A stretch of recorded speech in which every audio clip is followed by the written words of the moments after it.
Good morning class.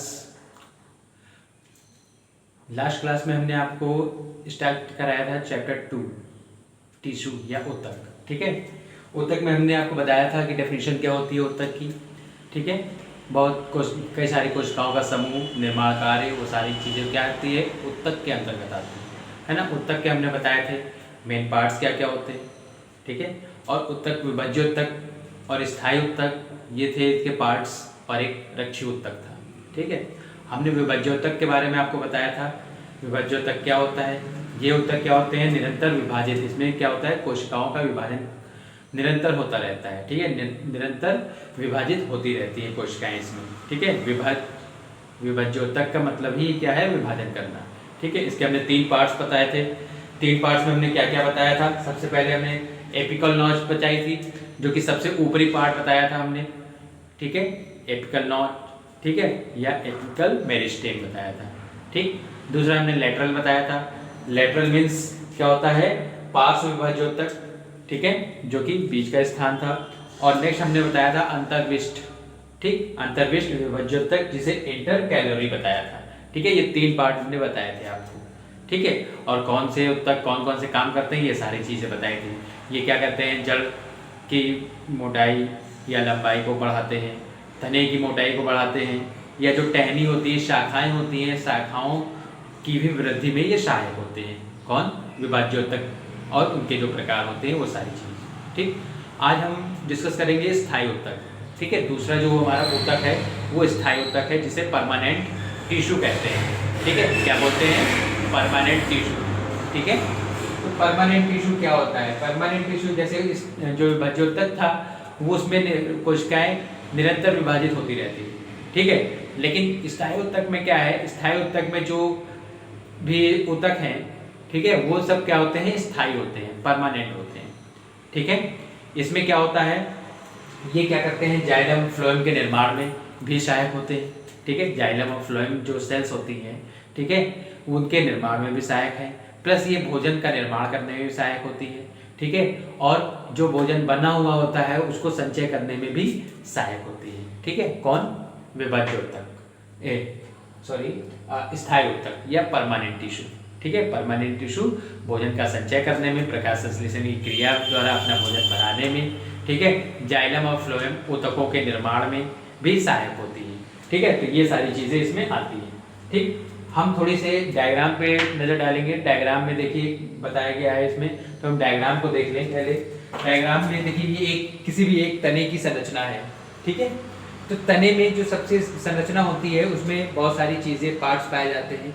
ठीक है, जैसे हमारा जो सबसे ऊपरी पार्ट है वो क्या कहलाता है, एपिडर्मिस। एपिडर्मिस जिसे बाह्य त्वचा कहते हैं। ठीक है, एपिडर्मिस जो बाह्य त्वचा कहते हैं, और जो क्या करती है, अंदर के जितने भी कंपोनेंट्स होते हैं, ऑर्गन होते हैं, उनकी रक्षा करने का काम करती है। ठीक, नेक्स्ट हमारा है एपिडर्मिस के जस्ट यहाँ पास पाई जाती है क्यूटिकल, एक लेयर पाई जाती है जिसे क्यूटिकल बोलते हैं। ठीक है, क्यूटिकल की लेयर या परत बोलते हैं। ठीक, इसके बाद जो हमारी ये एरिया है, ये देखिए यहाँ पास इस तरीके से है। ठीक है, तो ये क्या कहलाती है, हाइपोडर्मिस कहलाती है। ठीक है, कौन सी लेयर कहलाती है, क्या कहलाती है, हाइपोडर्मिस। ओके, इसके बाद जो ये हमारा एरिया है, ये सारा एरिया पूरा पार्ट जो है ये कहलाता है कॉर्टेक्स।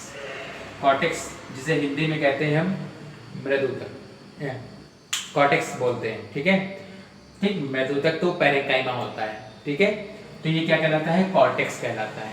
ठीक है, इसमें क्या होता है, संचय होता है, भोजन का होता है। ठीक है, या जो प्रकाश संश्लेषण क्रिया द्वारा अपना भोजन बनाते हैं तो उसको ये सब संचित करने का काम करते हैं, या इसमें फैट्स भी हो सकते हैं, प्रोटीन भी पाई जा सकती है। ठीक है, तो ये सारी चीज़ें इसमें पाई जाती है। ठीक, इसके बाद ये हमारी जो लाइन बनी है पूरी चारों ओर से, ये हमारा कहलाता है क्या, पेरीसाइकिल। ठीक है, ये एरिया क्या कहलाता है, पेरीसाइकिल कहलाता है। ठीक है, इसको यही इंग्लिश में ही समझिए, हिंदी में ज़्यादा हो सकता है निकल रहे हैं, इंग्लिश में क्या बोलते हैं, पेरीसाइकिल बोलते हैं। ठीक है, क्योंकि चारों ओर से ये इसके अंदर जाइलम फ्लोएम सेल्स होती हैं, कैम्बियम रेज होती है, इन सबको घेरे रहती है। ठीक, ये हमारी जो कहलाती है, ये जो पार्ट है और ये पार्ट है, ये जाइलम कहलाता है, जाइलम एरिया है। ठीक है, और इसको क्या कहते हैं, फ्लोएम कहते हैं। ठीक, तो फ्लोएम और जाइलम के बारे में हम आपको ऐसे बता दे रहे हैं, बाद में इसका हम पूरा डिस्कस करेंगे। ठीक है, क्योंकि अभी इसके पार्ट्स और आएंगे। ठीक, तो इसके अंदर जो बीच में पाई जाती है, ये इस तरीके से जो स्ट्रक्चर होती है, ये कहलाती है पित्त। ठीक है, पित्त कहलाती है। और जो इसमें जाइलम और फ्लोएम, ठीक है, इस तरीके से देखिए एक स्ट्रक्चर बनी होती है, इस तरीके से स्ट्रक्चर होती है, इस तरीके से ये पार्ट होता है, और इधर एक जाइलम होता है और इधर फ्लोएम होता है। तो बीच की जो रेज होती है, इसको हम क्या बोलते हैं, इसको हम कैम्बियम पट्टी बोलते हैं या कैम्बियम रेज बोलते हैं।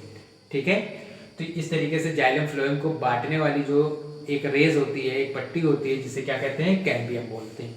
ठीक है, तो ये एक तने की संरचना है। ठीक, अब हम अगर इसकी बात करें, इस डायग्राम की बात करें, तो ये क्या है, एक स्थायी उत्तक का जो पार्ट होता है, मृदुतक, जिसे पैरेंकाइमा बोलते हैं। ठीक है, तो पैरेंकाइमा है ये। ठीक, स्थायी उत्तक के बारे में हमने बता दिया कि ये चीज़ क्या है, ये स्थायी होते हैं। जाइलम फ्लोएम का निर्माण इसी उत्तक के द्वारा होता है। और जो स्थायी उत्तक का निर्माण कैसे होता है, जो विभाज्योतक होती है, ठीक है, विभाज्योतक जो सेल्स होती हैं, कोशिकाएं होती है, उन्हीं के द्वारा ये स्थायी उत्तक बनते हैं। ठीक है, और क्या करती है स्थायी उत्तक, ये भोजन के संचय करने में भी सहायक होती है ना, भोजन के निर्माण में भी सहायक होती है। और ये हमारे जो है, ये इसको क्या बोलते हैं, कॉर्टेक्स, क्या बोलते हैं, पैरेंकाइमा। ठीक है, पैरेंकाइमा मीन्स मृदुतक जिसे बोला जाता है। ठीक है, ये हमारे जो बीच का एक स्थान है, ये इस टाइप को क्या कहते हैं, वैक्यूल बोलते हैं। ठीक है, वैक्यूल, वैक्यूल जैसे कि हम चैप्टर फर्स्ट में आपको बता चुके हैं ना, रिक्तिका। ठीक है, तो रिक्तिका बोलते हैं। ठीक, ये हमारा जो पार्ट है, ये कहलाता है न्यूक्लियस। क्या कहलाता है, न्यूक्लियस कहलाता है। ठीक है, और इसके बीच में इस तरीके से जो स्थान है, इसको क्या बोलते हैं, इंटर सेलुलर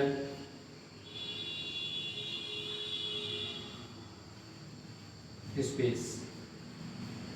ठीक है, क्या बोलते हैं, इंटर सेलुलर स्पेस बोला जाता है इसको। ठीक, तो इस तरीके से हम जानते हैं, ठीक, कि इस तरीके से ये क्या है, मैं वही पैरेंकाइमा की स्ट्रक्चर है। पैरेंकाइमा के स्ट्रक्चर में ये सारे पार्ट्स पाए जाते हैं, और ये क्या करती है, भोजन का संचय करने में भी सहायक होती है, और जो प्रकाश संश्लेषण की क्रिया द्वारा अपना भोजन बनाते हैं पौधे, ठीक है, तो वो भी कार्य को ये संपादित करती है। ठीक है, तो इस तरीके से ये पाई जाती है। ठीक, और मृदुतक जो होता है वो कैसे होती है, एक गोल और अंडाकार संरचना होती है। ठीक है, मृदुतक क्या होती है, एक गोल और अंडाकार संरचना होती है। ठीक, अब देखिए स्थायी उत्तक को हमने बताया नहीं। स्थायी उत्तक देखिए मुख्य 3 पार्ट होते हैं स्थायी उत्तक के। ठीक है, स्थायी उत्तक के कितने पार्ट होते हैं, मुख्य 3 पार्ट होते हैं। ठीक है, जिसे क्या कहते हैं, मृदुतक, मृदुतक। ठीक, मृदुतक बोलते हैं, इंग्लिश में कहते हैं पैरेंकाइमा, पैरेंकाइमा। ठीक, जो दूसरा है हमारा, दूसरे को क्या बोलते हैं, स्थूल कोण उत्तक। क्या बोलते हैं, स्थूल कोण उत्तक। ठीक, या इंग्लिश में हम इसको क्या कहते हैं, कोलेनकाइमा कहते हैं। क्या बोलते हैं, कोलेनकाइमा। ठीक, और तीसरा हमारा जो उत्तक है, स्थायी उत्तक का तीसरा जो पार्ट है, उसको क्या बोलते हैं, दृढ़ोत्तक बोलते हैं। क्या बोलते हैं, दृढ़ोत्तक, दृढ़ोत्तक। ठीक, दृढ़ोत्तक को हम क्या कहते हैं, स्क्लेरेनकाइमा कहते हैं, स्क्लेरेनकाइमा।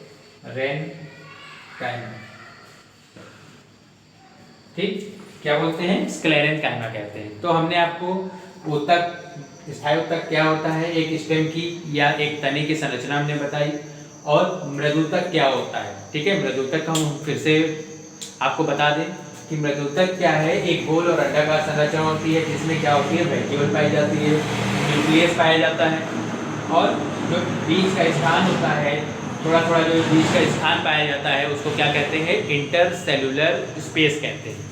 ठीक है, और ये क्या करती है, इनमें जो कोशिका भित्ति पाई जाती है वो बहुत ही पतली पाई जाती है। ठीक है, जो सेल वॉल होती है वो बहुत ही पतली पाई जाती है, और ये कोशिकाएं क्या होती हैं, जीवित होती हैं, और इसमें इसके अंदर क्या होता है, जीवित लिविंग सेल्स होती हैं। ठीक, और इसमें जो कोशिका द्रव्य होता है या साइटोप्लाज्म होता है वो पूरा भरा हुआ होता है। ठीक है, और इसका जो मुख्य काम है वो खाद्य पदार्थ और जल का संचय करना होता है। ठीक है, मेन अगर वर्क कहें कि इसका क्या है, तो इसका मेन फंक्शन क्या होता है, खाद्य पदार्थों का और जल का संचय करना। अब खाद्य पदार्थ कैसे बनते हैं, वही क्लोरोफिल की सहायता से भोजन अपना स्वयं बनाते हैं, ठीक है। तो उसका संचय भी यही जो पैरेन्काइमा है या प्रदूतक है वो सेल्स करती है, ठीक है। जलीय पौधे में इस ऊतकों के बीच बीच में क्या होते हैं, जितने भी जलीय पौधे होते हैं, ठीक है, उनके बीच में यही जो इंटरसेलुलर स्पेस है या हिंदी में बोलते हैं अंतरा कोशिकीय स्थान, ठीक है, ये इंटरसेलुलर स्पेस पाए जाते हैं, ठीक।